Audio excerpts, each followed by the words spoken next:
Welcome to the BumbleKast. I'm your host, Ian Flynn, the Bumble King, and joining me as always is my Bumble co-host, Kyle, JCRB Krause. Hey, Ian, what's up? How you doing? I'm doing all right, sir. How are you? I'm okay.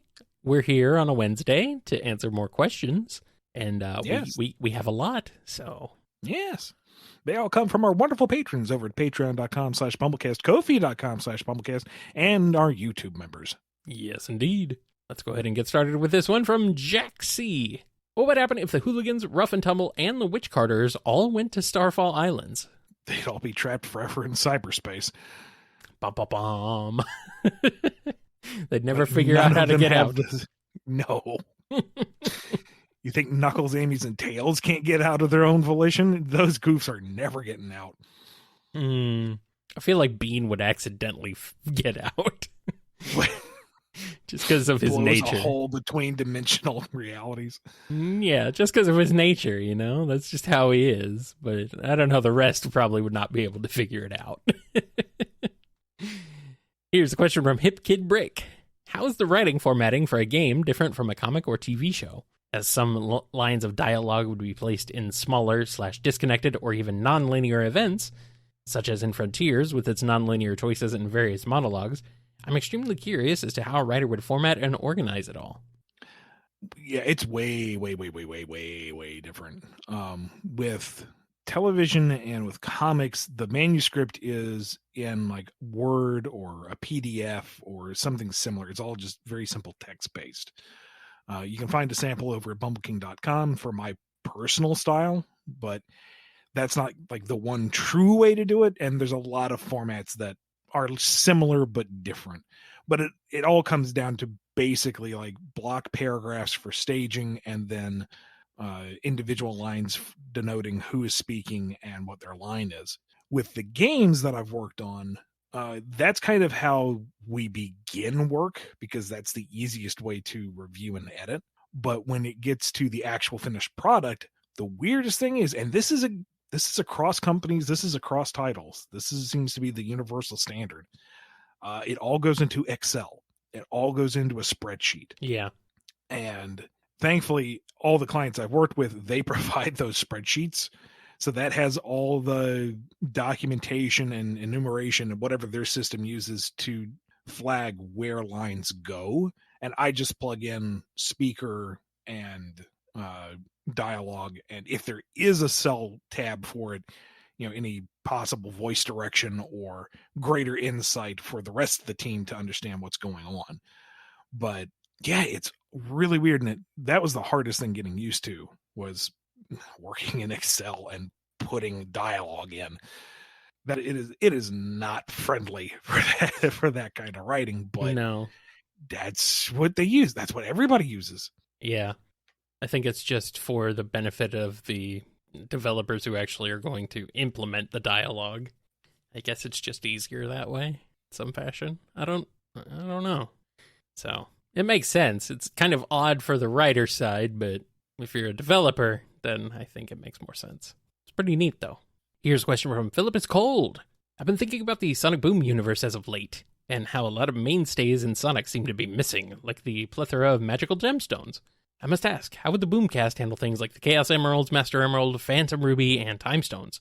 I could see some really funny gags spawning from these, especially involving Boom Knuckles and the Master Emerald. We have covered some of these before, I think, but... I think so, and... not Shattered Crystal, no. What was the first Boom game? Rise of Lyric. That had something similar to the Chaos Emeralds, but not really, so I guess that doesn't count. I would have been tickled if, like, they did a season of Sonic Boom where Eggman is hunting down the Chaos Emeralds because they have that fabled power. Yeah. And through various hijinks, the main crew just happens to get them away from him. And then, you know, Sonic grabs them all and turns super, and he's like, huh, tingly. And it spends like an entire episode just being his casual self while glowing and like surrounded by a fiery aura. You know, he's poking people's eyes with those upturned quills. Yeah, he's not doing anything particularly special with it. He's just slightest. He's just walking around the supersonic. He's not even like floating. He's just walking. It's just normal. And like keep that as the new normal for like 2 or 3 episodes. No one calling attention to it. It's just Supersonic is him and they play it all straight. And then like halfway through the next episode, he loses power. They all fly off into this and he goes, oh, that's the end of that. Anyway, and then they just play the rest of it straight. Here's a good one from the chat over in our Discord. He keeps everyone awake with his glow. That could be a whole episode. Sonic, turn that light off. I can't. It's Sonic, just you're me. raiding the fridge again, aren't you? No, the fridge light gave me away, didn't it? No, you did. As for the Master Emerald, like it shows up one day, and Knuckles is like, "Oh my gosh, this is my duty." And like, you haven't talked about it ever. Why is this so important to you? No, you don't understand. I'm its guardian. And like the entire episode is him breaking it and having to put it back together. Like the thing is extraordinarily fragile. Yeah. By the end of the episode, it's just a mess of spikes glued together. He didn't even try to reshape it properly. It doesn't look quite right. Yeah, but nobody's going to touch it now, are they? It's fine. Leave it be. Apparently, Angel Island is referenced in Boom. Yeah, but I don't remember. I think it's just a one-off line. Yeah, it's just a passing thing. There was a lot of confusion over what continuity was coming over between the two. As for the time stones, I imagine you have one episode where they each get one and they cause so much trouble with it, moving back and forth, to return the library book on time or remember to arrive at a meeting point when they said they were, or whoops, they left the cake in the oven, to the point where reality just kind of collapses and Sonic has to take them and deliver them back to himself and say, don't use these. And then the next episode starts with Sonic, just chilling out. His past self appears. Don't use these. Okay. Just tosses them in the bin. And the rest of the episode just plays out like it does, and they never reference it again. That is pretty funny. I like it. All right. Here's a question from Fang. Have you watched the Christmas with Sonic? If so, what are your thoughts on them? I, for one, enjoy them because they bring back Sonia, Manic, and Queen Alina, something I don't see a lot of fans bringing back in other fan projects. Yeah, I thought at first they were talking about the Adventures of special, and then they mentioned Sonia and Manic, so I did a quick Google, and it looks like it's a fan project, so no, I have not seen it. Nope, I did not. I was not aware of it. I have not seen it either. Here's a question from Dove. So, seeing as the metal virus was shown to mutate beyond its original programming, no longer responding to Eggman being the biggest demonstration, given a long enough timeline of replication and spreading, could a Zombot gain sentience? Could one become self-aware? What might that be like? It was also causing cellular degradation to the point where all the Zombots dissolved within a 200-year span. So, yeah, I don't think that's a long enough time for them to really gain awareness. Unless they did, which would be even more horrifying because then they're aware that they're goo monsters turning into goo.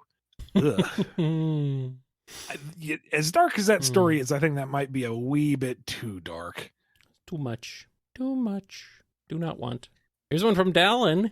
In Sonic 06, Silver gave Elise a Chaos Emerald in the past, which she appears to have kept until their story of Sonic 06. I know 06 is removed from continuity, but how did the other adventures with the Chaos Emeralds take place while she had that one for 10 years? Mm-hmm. We mentioned this in the last episode, but don't worry. Ba-ba-ba, ba-ba-ba, ba-ba-ba, be happy. Da-da-da-da-da-da-da. Elise has emerald that is blue. Cut that. I have nothing. See, this is going back to the original statement. I can't be that witty on the fly. This is why I need to draft this beforehand. Mm-hmm. So pick up in 3, 2, 1. I'm keeping that in. No, you're not. You put it in the after credits. No, I will not. I refuse. Curse you, Kraus. Anyway, continue. I mean, with the original course of the timeline, no, it doesn't make any sense. Unless Elise managed to lose it in the 10-year time span and it came back to her somehow in between those two times. But yeah, I got nothing. Some stuff, there is only so much plot spackle to go around.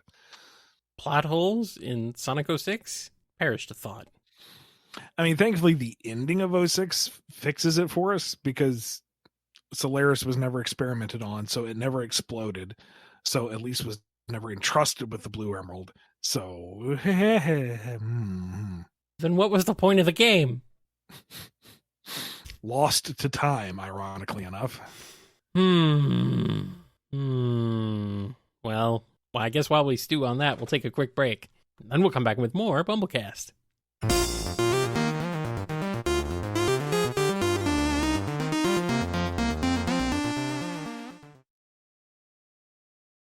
And we're back with Definitely Not a Worm.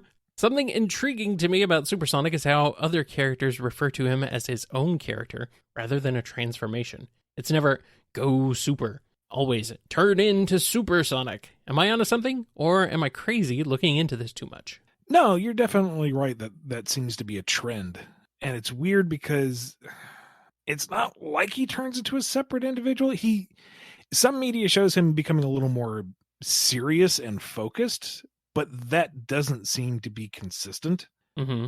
And when they're interacting with him as Supersonic, they don't treat him as a different individual. They still treat him as Sonic. Right. I'm wondering if it might just be the nomenclature. You're not turning into a special form. You're turning into Supersonic, so you're a different being. I don't know. Strange. But all I know is Mr. Murderbird, don't look into Definitely Not a Worm, because they are definitely not a worm. Oh yeah. Don't go look into them being definitely not a worm. Nope. Leave them alone, Mr. Murderbird, the giant murdering bird. He is a giant murdering bird, so it doesn't really matter whether they're a worm or not. Good point. Here's a question from Chaos Sonic 1. Have you seen the Fate series? If not, I recommend taking a look at Otaku Daikun for explaining the Fate stuff to really digestible series to understand the lore, since the series is more complicated than a certain writer's run on Sonic, but more fun and enjoyable action. I have not, but if I ever had the inclination, at least I know where to start, so thank you. I've not either. Here's a question from Buttered Noodles. Nintendo and Sega tell you to write a story that explains where and what Sonic was doing during the cyberspace emissary and why he showed up at the literal last second to save the day. What can you come up with? I kind of like the idea of keeping it very simple. He was just chilling out, and then one of Taboo's portals opened up, and he looked through and says, that doesn't look good. And he just decided to go in and smash the wings. That's just Sonic for you. He's just like, all right. Sure. I mean, there's something more epic to be had, I'm sure. When did Taboo take his world? Where has he been this entire time? Maybe he's navigating his own little section of subspace emissary, but I think it's also kind of fun just to think that, what's that? That doesn't look good. Oh, giant elder godlike being harassing people? I know what to do with that. Pow! Typical Sonic, just jumping into random portals for no reason. Nah, he doesn't care. I like it. It's funny. And we got a call here from Black Doom. Lord Flynn, you mentioned someone called Eclipse, a hive child from another reality. Tell me of them. Do Shadow and they live around our home world with me? The idea of a family to celebrate this season with has me giddy as a death spawn in a chow garden. Tell me of their joys. Death spawn in a chow garden, huh? Impressive. Thank you for calling it Black Doom. What a horrible mental image, a little death leech. Just slurping around a chow garden trying to eat the little water babies. Delicious. Ugh. Tastes like marshmallows. Yes, you said it. For those of you who don't know, Eclipse was a Black Arms living weapon crafted specifically to counter Shadow. Storyline was that there was another strain of the Black Arms out in space seeking revenge and sharing the hive mind data. They knew that Shadow 1 betrayed them and 2 was a big problem. So Eclipse was specifically grown and manufactured to be an independent agent that could counteract Shadow. Eclipse himself had that self-awareness, that independence, and so didn't want to just straight up murder Shadow initially, because they were unique. They were both very special individuals within the Black Arms, and he wanted to see if there was just some way to bring him back into the fold. Very much a liquid snake to solid snake type of relationship of, we are family. Can't we just get along? Oh, no? Okay, then very personal vendetta for the end of all time. And he took the destruction of his group of Black Arms very personally, for obvious reasons, and then devoted himself to finding ways to empower himself that he could better destroy Shadow and conquer the world and destroy said world and restart the Black Arms. So very dysfunctional family. Lots of violence, lots of bitterness. But dang, he had a neat design. I miss Eclipse. I do too. He's one of those characters I wish could be brought over. I mean, he was post-reboot, so... come on. Do it!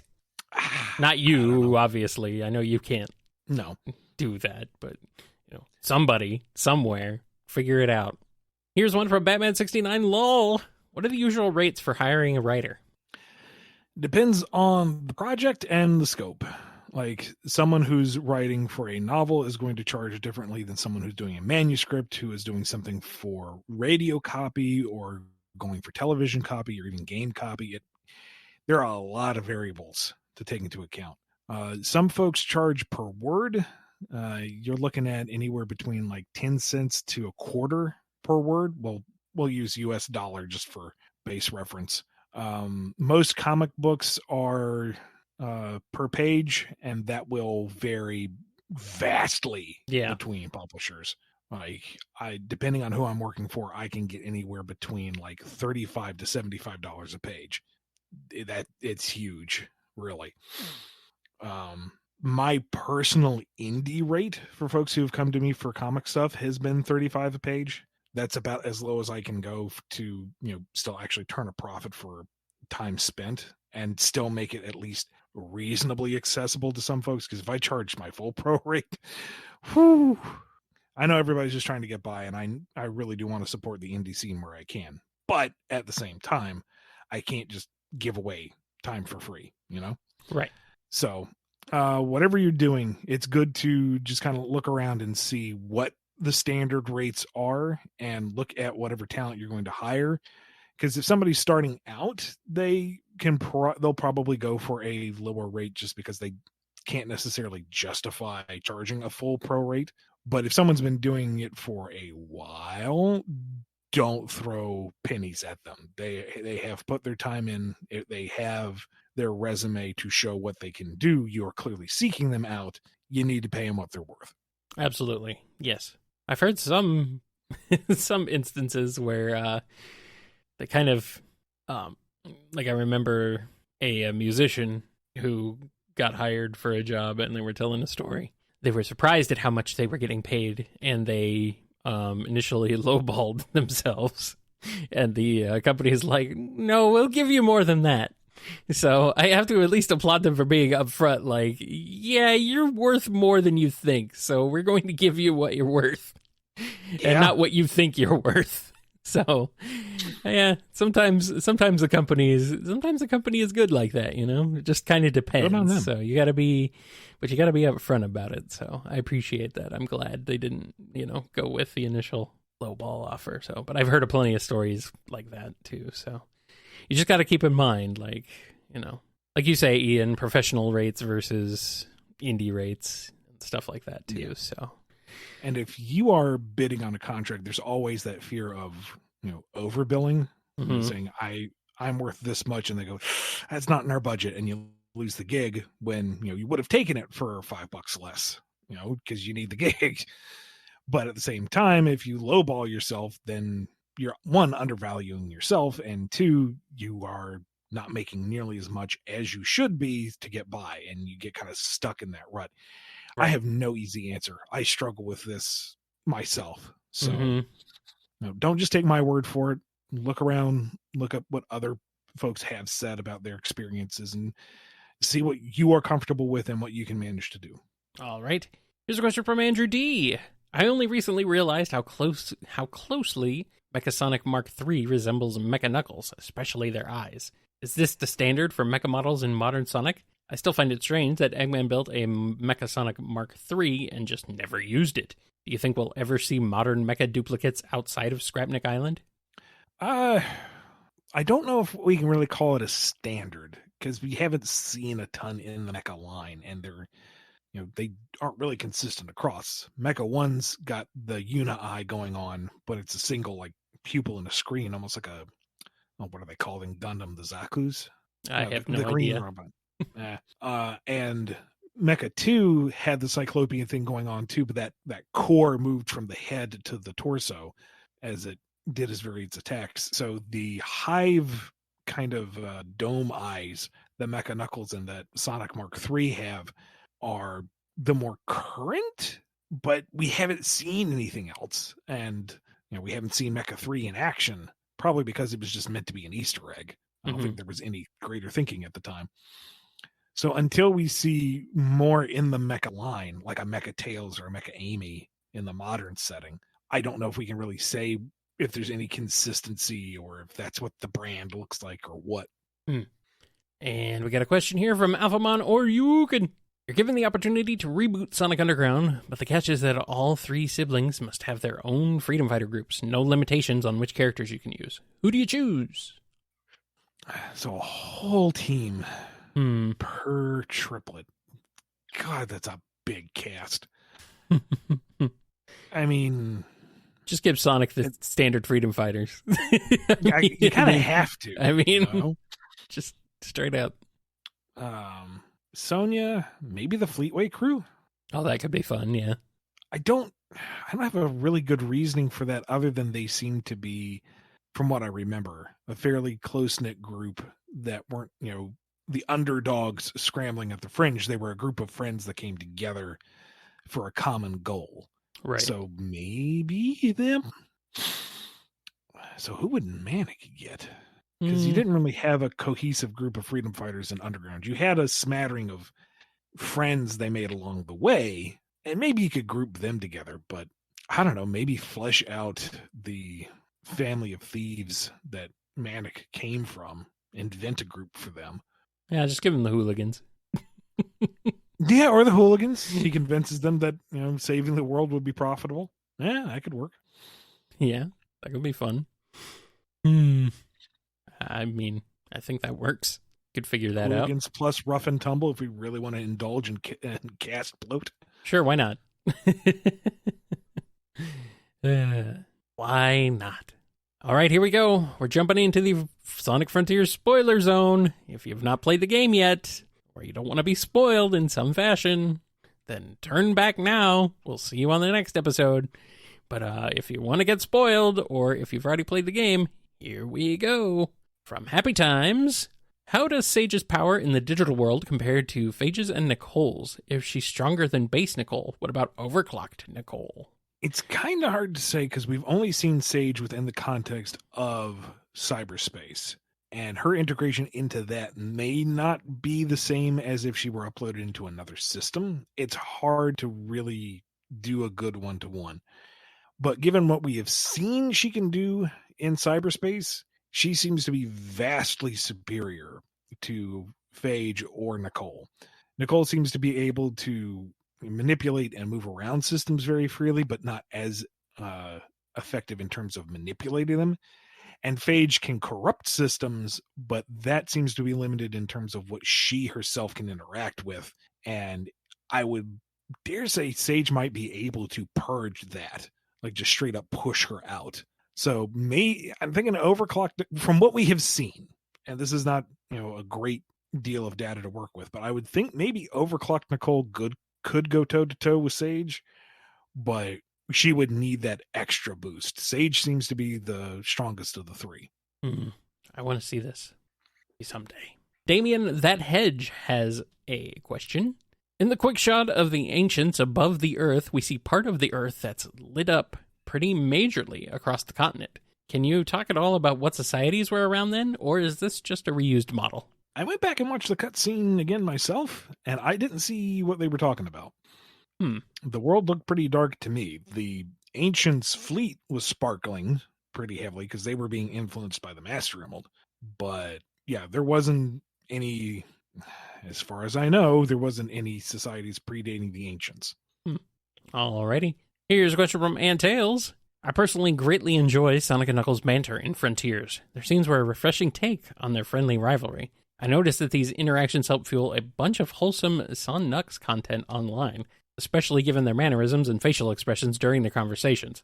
I'm sure that shipping wasn't on your mind when writing these scenes, but what are your thoughts on the way some fans have interpreted Sonic and Knuckles' interactions in Frontiers? I know you're not super big on shipping, but if you're comfortable, feel free to share your thoughts on the ship as well. Personally, while I mainly ship Sonic and Amy, I think Son Nux is rather cute as well.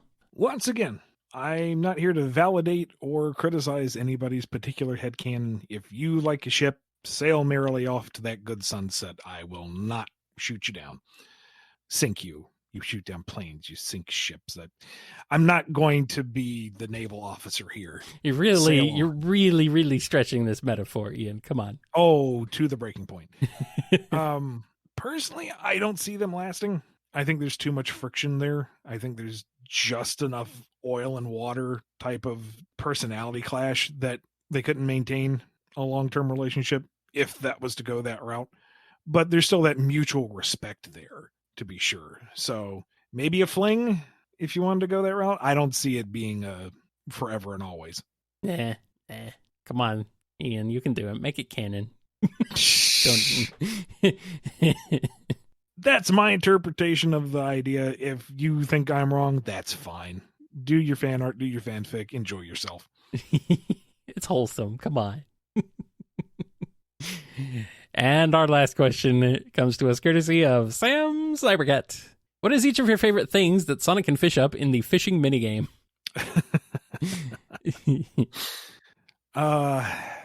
Jeez. Some people really got excited about the acorns. Yeah, I have no idea. Straight up, I have no idea what those are. I don't either. You didn't have anything to do with what you fish up in the minigames, did you? No input whatsoever. Yeah. Like I had the opening dialogue when you meet with Big. Yeah. And I wanted it to do commentary on each thing that he fished up, just some fun little line or something. Yeah. I really wanted him to pull up a spring and go, bounce pad.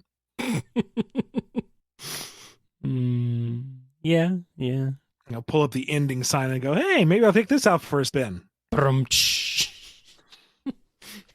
Something like that. But I didn't know what the list was. I didn't know they were all going to be photorealistic.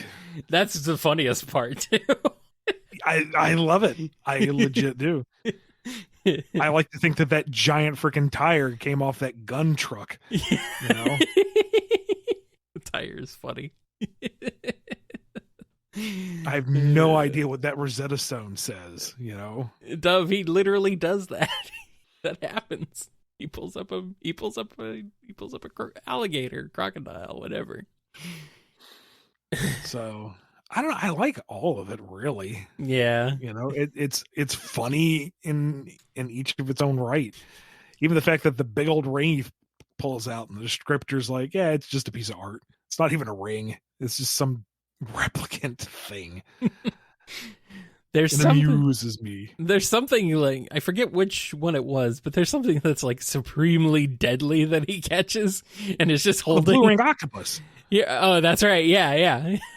Like even just touching it is like going to kill you, and he's just sitting there casually holding it. Like, oh no, that will kill you super dead in the worst possible ways. And he's like, hey, look at what I caught. Oh no, Sonic, get that away from you. Big's got that 1,000-yard stare behind him. I do like how Big gets excited at some points behind him, though, but then he immediately goes back to the 1,000-yard stare. It's like, wow. He lives in the moment. The very, very, very brief moment. Yes. It's very funny. The whole thing is just a good time. Never catches Froggy, though. Never does. What a shame. Froggy must be waiting at home for all those coins that Big's going to bring back. Look, buddy. Yeah. Coinage. And Froggy, who has no concept of economics. It just kind of sits there and stares. Mm-hmm. I love the fishing minigame, but I also hate it because it's like there's no strategy or anything to it. Like moving your casting location where you're going to cast to means nothing. And there's no like finesse or anything with it. It's all just push button, push button, push button, and you're done. It's like, I would have loved to have a little bit more depth to it. And from my understanding, I could be wrong, but it seems like there's no randomness to it either, that you catch things in a certain order. They are in order, yes. Yes, that is absolutely 100% true, which really takes things out of it. But at the same time, maybe it's the music, maybe it's the setting, maybe it's the simplicity of it. It is just kind of chill. Yeah, I do like that it is very relaxing and simple. On one hand, after fighting the time limit on the cyberspace stages or flinging yourself across various maps and fighting things, you're just hanging out with Big.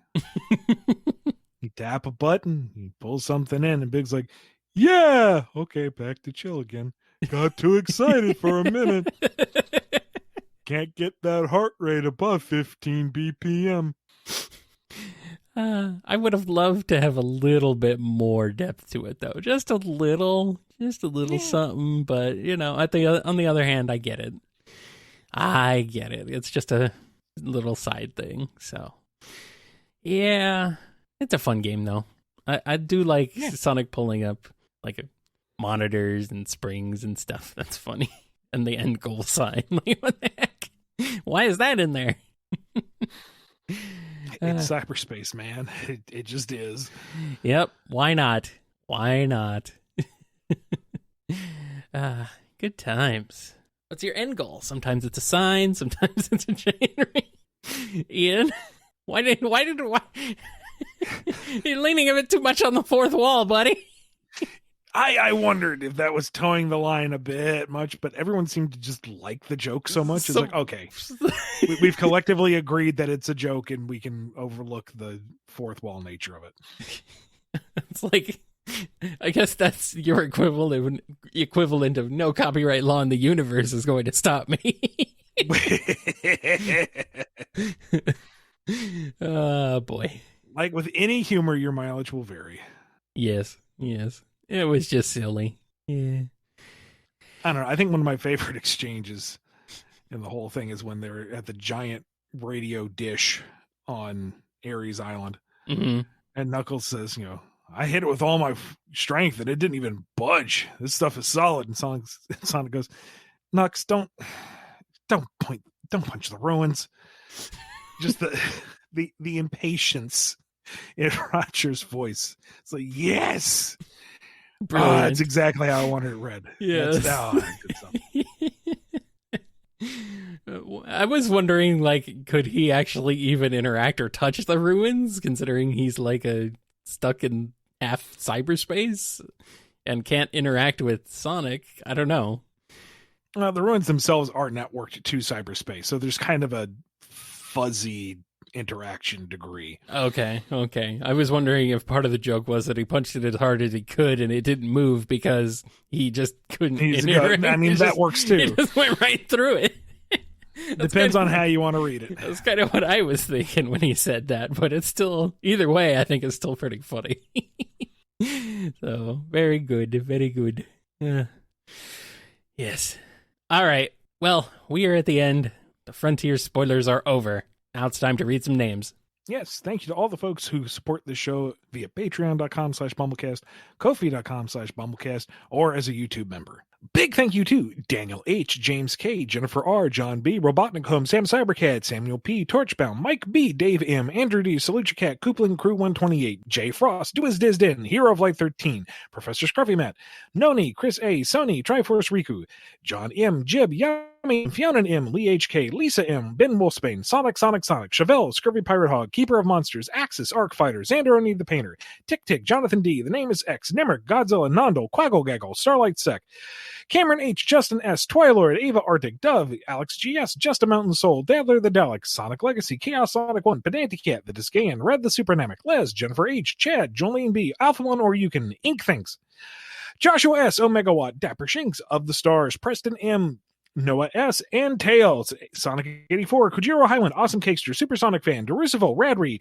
Yuma 221, Chase L, Callum Q, KJB, Red Wolf, Wild 48, Nova Polyduo, Chaos Shadow, Miles the Prower, Navarre, Exidel, Agent Kaz, For Sonic Fan, Rhythm Raccoon, Poppy the Scholar, Big Dan 20, In Zephyr, The Marble Gardener, Mox, Mickey Sawdust, ONBD, Timista James, Indabend, Oz Jam, Shimmy M, Curly Quills, Angela V, Vlad Crooker, Wildcard 717, Z Broadcast, IPC, Smiley 21, Sammy S, Bushmitten, Michael P, Sterling Sonic, Jack C, Wheelie Doe, Sandra BH, Conga, Rocketman, Windskull, Supernova, Superior Pizza, Sonic Padge, Delta God 77, Thigolf, Philip is Cold, The Crucified Devil, Loop D Loop, Omega Man 21, Lacey M, Dominic the Raccoon, Planet Breezy, Caswell, Mr. Murderbird, The Giant Murdering Bird, Unikitty, Keydrian, Lori L, Native Nerd 27, Jason G, Cody G, Lucky Lychee, Is It Time If She Only Knew, Tetsu Knife, Ultra Guy, Hip Kid Brick, Levi C, Crowbo, Nils, Sonic Mania 2099, Hadronis, Noob 600, Solato 02, Paley, Bug Party, Guts, The Cartoonist, Way Past Ordinary, Speedweed, Scourge Time, Slashy, Many Hats, Dallin, Definitely Not a Worm, Black Doom, Happy Times, Danny the Light, True Sonic, DigiLab 79, Zapon Syrian, Cardio, Sonic Bot, El Technopada, Buttered Noodles, Frost the Hobbidon, Meta Mode, Wheels 282, Hedgehog, and Jamal S. That is I'm shocked. I'm just amazed at how incredible that list is. Thank you to all of you for supporting us and for helping us continue this show and to grow the show. Because, we never thought it would get to this point. Really, we were not prepared for this level of success, and we're still trying to figure it out. To be honest, yes, yes, it's a good problem to have. So thank you very much. Yes, thank you. It's going to wrap us up. So be good to yourselves, be good to each other. And we will see you next time on the BumbleKast. Catch you later. Potentially, but it also was causing cellular but it was also causing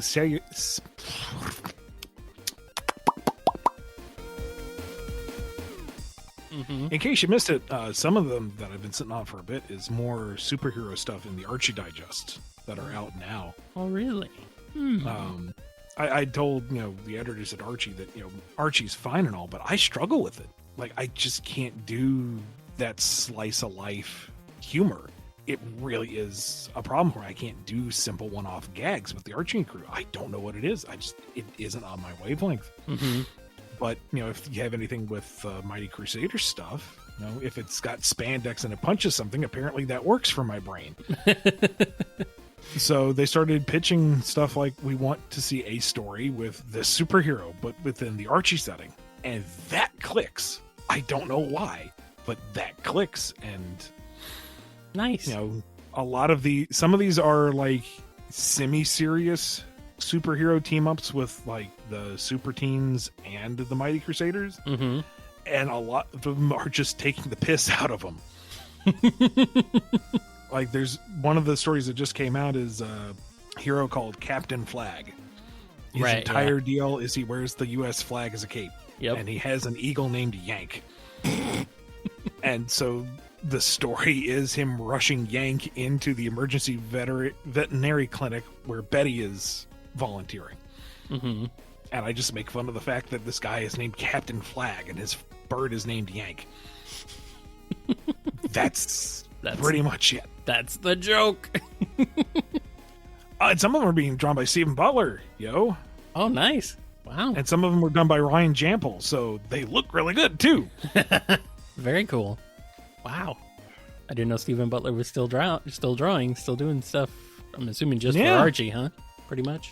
There's one of the preview pages is Darla Lang, who is a.k.a. Darkling. Oh.